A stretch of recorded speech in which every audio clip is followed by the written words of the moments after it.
Okay, hello again. This is the second installment of Four Quarters Live Conversations with locals and local leaders in Greensboro, North Carolina. Today, my name is Brian Smith. I am the founder of Four Quarters, a pop-up in downtown Greensboro of art, books, and civil discourse. Today, I'm talking with Lyndon Rego. He is the founder of CoMeta, an organization here in Greensboro dedicated to community building, convening, and collective action. So, Lyndon, welcome. Thank you. The idea here is to really, dig into what's going on in Greensboro and the exciting things that are happening. But first, I'd like to just get a little bit of background about yourself, tell your story, your journey, what brought you to Greensboro. Yeah, so I moved to Greensboro all of about 2 years ago, and I'd moved from the other side of the world. I was living on a small island called Mauritius. Yes. Over in the Indian Ocean, a little tropical island.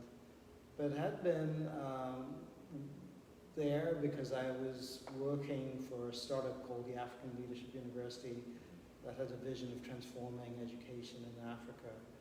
And when I was there as the African Leadership University, I started to explore notions of African leadership and found a lot of very rich concepts about how people can come together and maintain ties and provide a sense of voice, but also help each other in times of need, and recognize that those traditions that existed when perhaps we lived in smaller villages and towns and ties of kinship have kind of gone away in the modern world, that we live in spaces today, in cities where we live in cities of strangers, we're highly polarized. And I was thinking about how do we rebuild community in the modern world. And I had some insights, and I thought about Greensboro as the place really to do this, because Greensboro's got all these fascinating elements, from being a city that is, if you will, a welcoming place for immigrants and migrants. It's a place where social movements like the sit-ins, the Underground Railroad have its roots. It's also a place that is trying to find its way into the future, from being a manufacturing city to something that represents a creative economy. So there's lots here to kind of figure out if this could be a model for what community could be in the modern. Wonderful. Well, you mentioned creativity in Greensboro, and you also came here to work at the Center for Creative Leadership. Tell us a little bit about what that organization is and what you did there. Yeah, so one of the institutions that really came out of Greensboro was this place called the Center for Creative Leadership, which is probably the largest, foremost global institution focused on leadership development in the world. But why in Greensboro? Right? That's a very curious place for such an organization to come. But it actually has to do with the Greensboro story. So there was a company that was grown out of Greensboro that was a small pharmacy, a drugstore, and they'd created a kind of homemade remedy for treating people for colds, etc. That being Vicks Vapor Rub. Vicks Vapor Rub, which was named after, I guess, an uncle named Vic.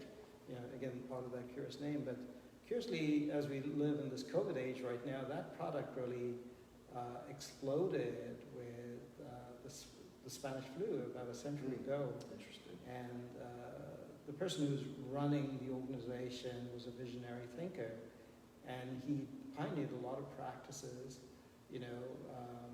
for getting this product out into the world. But one of the things he did was really develop people, because he had built, if you will, a mechanism for distribution and getting his product out into the world. And so in his later years, he was thinking about, so where do leaders come from, and how do we grow more leaders? So the Center for Creative Leadership was started as a think tank, initially for understanding leadership, so much more research-based. And they used to pay people to actually come and go through interventions. And somewhere along the line, they realized that what they were doing was really effective, and you didn't have to be born a leader, but that everybody could grow their leadership capability. So based on that, they kind of flipped over and started to become a training and development organization that was developing people. And that was, I guess, about 50 years ago now. And it's grown into a large global entity that does very, very significant work around the world. What was your role there? So I had a number of roles. I actually came in as directive institutional relations. One could think about that as PR, both internal stakeholder relationships and externals, some roll around partnerships. But I'd really come to CCL after completing an executive MBA at UNC Carolina, and got Shout out to all the Tar Heels out there. So. Yeah. Got really interested in leadership. That's where I kind of tuned into that concept, which I didn't necessarily understand in the same way, but also innovation and social entrepreneurship. And so when I came to CCL, I was thinking about how could I pivot from more of what my background had been, which was marketing, communications, PR, into something that was in that core space. So I started something called the Innovation Incubator that would explore how we as an organization could innovate with the world, because the world was changing. And at that time, it was really around globalization. You know, we'd moved from the center of gravity almost being from the United States and Europe to much more Asia, with the rise of course, China and India.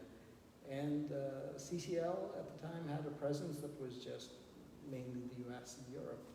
And we were thinking about how could we serve many, many more people in the world. So what we did with the Innovation Incubator, one of the projects, was to launch this effort called Leadership Beyond Boundaries, with a vision of democratizing leadership development. And we said, well, how could we make leadership development more available and accessible to many more people in the world? And over the course of about 10, 15 years, this effort rippled to about 50 countries and 500,000 people around the world. And what we really did was take a lot of the IP or the knowledge or the insights and methodologies that have been developed here in Greensboro at the Center for Creative Leadership and partner up with organizations all over the world that might have been working on conflict mitigation, governance, entrepreneurship, women's empowerment, public health, you name it, because all of these are about kind of, if you will, working with people to create change. There's need for empowerment, there's need for helping people work effectively together, there's need for kind of enabling them to create change. So we kind of took a lot of these methodologies and started to contextualize them in different places and put it out into the world. So that's what we did. Wonderful, and that it sounds like it's a truly integrated response to community building and trying to really hone in on all of the different facets of that process and how, like you said, somehow bringing communities who may have been fragmented by globalization, to sort of bring it back to the roots a little bit, and a little bit of now. Of course, you're a hyper-local kind of here in Greensboro, and all of that innovation and incubation is sort of what you're doing now. So perhaps you could share a little bit about maybe Regenesis or your current organization, CoMeta. CoMeta, right. Yeah, so CoMeta is a word that's made up, but it's derived from two words. One being meta, which in an old language called Pali means loving kindness. And so CoMeta is a reference to community loving kindness, or shared loving kindness. So if you will, again, to play it back into some ideas that were born out of the United States and the civil rights movement, how do we create the beloved community where people have a sense of belonging, a sense of unity, where we support each other, right? So that's the greater vision.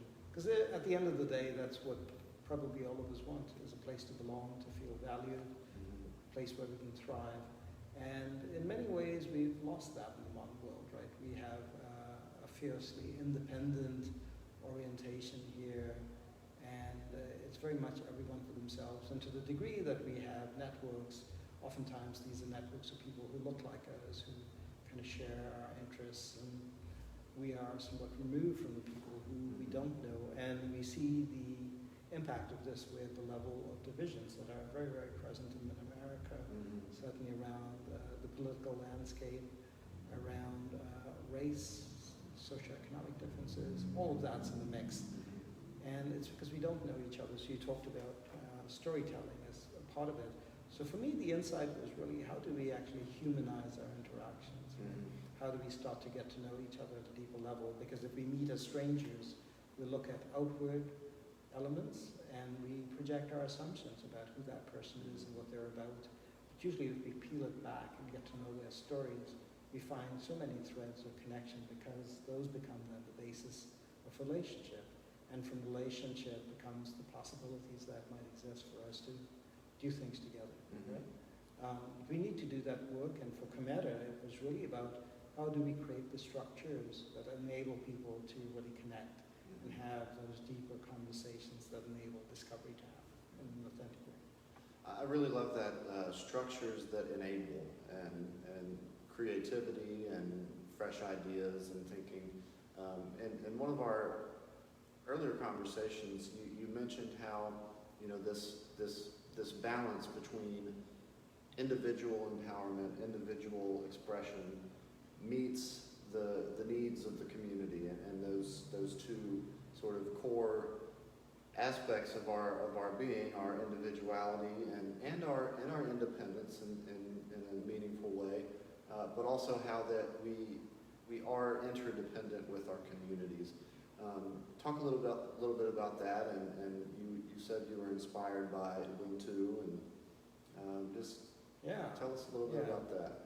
Yeah, so in my leadership development work and some of the work that the Center for Creative Leadership was doing all around the world, we found that in many ways the trajectory of how organizations, people, systems were moving was from dependent forms, where people with power or means, to interdependent forms, where everybody's talents and unique abilities were recognized, but working harmoniously, because we don't necessarily want to treat everybody like they're the same, because we're not all the same. However, there's the need to find ways that people can kind of belong and bring their best to bear. So this is the challenge that most systems face, many organizations face. And so in Africa, there is the concept in Southern Africa of Ubuntu, which again got popularized by Desmond Tutu. It's an old idea, but he really kind of put it out into the world. And one expression of this is this notion of I am and we are. So it's recognizing that every person's unique and worthy of respect and dignity, because we're all people, right? Who have distinct value and distinct stories and distinct aspirations. But we're also parts of collectives. And there's a need to kind of harmonize between those two, not to make it all about the collective and you don't matter, you don't have a voice, just do what you're told according to maybe the traditions that exist. And it's not just all about individuality, it's like just you and nothing else matters. The world revolves around yourself. So in Africa, there were a lot of great practices that had emerged really in communities about how do you give people voice, how do you extend dignity to them, how do you make shared decisions, how do you help each other in times of need, but also recognizing that this happened really when people were living in small villages with strong ties of kinship, strong traditions, right? And so those reinforce those kinds of ways of creating a harmonious society. But how do you do this in the modern world where we're all different, we're mobile, we're disconnected, right? So this is a certain kind of challenge of modernity. And so like organizations which have fluid entities with people coming and going, doing their own work, and there is less time to really connect deeply about who we are. We're talking about the work to be done and where we're trying to go. And actually finding the space to take the pause, to actually unpack who we are and share those conversations actually enables the work to happen in a much better way for mutual benefit. And I think that's the possibility that exists, of course, in communities, because when we kind of share our stories and talk about what we're about, in many ways we want some of the same things. We want a good life for our families, we want access to healthcare, we want green spaces to live in, we want to be safe. All these things exist for all of us. And so we're not against each other in all these things. What we need to do is to kind of appreciate maybe the different perspectives we bring and find the ways to work on those things together. Yes, it's no small task that we're facing, and you know, I think that there is feeling in a place like Greensboro that some of this relationship building is going on, and that it's a place where perhaps on the surface things seem deeply disconnected and polarized, but that, you know, there are communities that are working together and trying to affect that change that you're talking about. What are some other things that you love about Greensboro, and what about it feels like home for you? Yeah, I think there's a lot to love about Greensboro. and I've worked in 24 countries. I've visited about 50 countries. I've lived in a number of different places, both in America and internationally. But my family loves it here. I mean, they like what this city feels like, what it's about. And there is,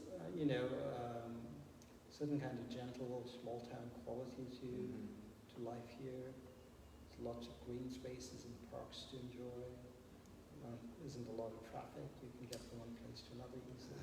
Coming back here from Washington, D.C., that's certainly something to cherish. Yeah. And it's also a city that has a great deal of diversity, perhaps because we've welcomed migrants and refugees. We've got all these ethnic choices of food that are here, which I truly appreciate as being something of a global citizen. And I also appreciate that we are a city with people like you who are kind of creatives, who are drawn to possibilities for creating here in Greensboro. And so we've got a growing kind of creative economy here, made up of entrepreneurs, artists, artisans who are trying to build things, solutions, works of art, etc.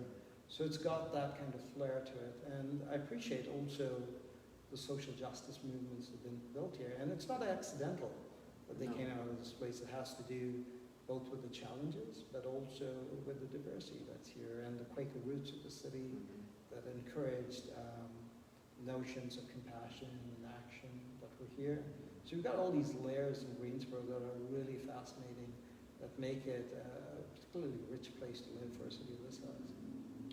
Yeah, it seems, I mean, as I said yesterday with Cecilia on our first discussion, it feels like a cultural sort of civic boom town. I mean, there's just a lot of activity down here and a lot of festivals going on and a lot of interesting projects that people are building.